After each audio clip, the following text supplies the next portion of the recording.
Yeah, so Wick and I were just talking about this. Jim's frame shop. Yeah, where the replacement frame came from. Yeah, it's really powder coated. Yeah, pretty nice. Wow, yeah, that's. You gotta check out the surface prep in here. All right, Wick, what do we got? We got a little garbage in there, like 50 years of road dust and grime. Like that was very well prepared. Yeah. Prior to quote powder coating. Quote unquote powder coating. Mm-hmm. Yeah, this looks like quote unquote rattle canning to me. Kinda. Yeah, Jim's. Kinda. We got a little. Look, you can see prep in there was lacking, perhaps. where the bolt used to live. Yeah, can you see that rust in there? Yeah. Yeah. Can't really get you good light. It's okay. I can't get any good light either.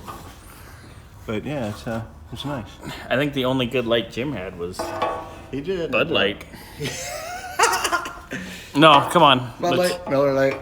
No. Some kind natural light. Natural light. You know. Natural light that's just water. Yeah, that gives you a headache. Yeah. Yes, that's what we got to look forward to. That's some bullshit. That's mo bullshit. Yeah, we gotta find some guy with real skinny, long arms, and we're gonna stick him in that frame and clean that out. All right. Tweakers from Desert Hot Springs. This is your opportunity, apparently. Get methed up and do some goodness.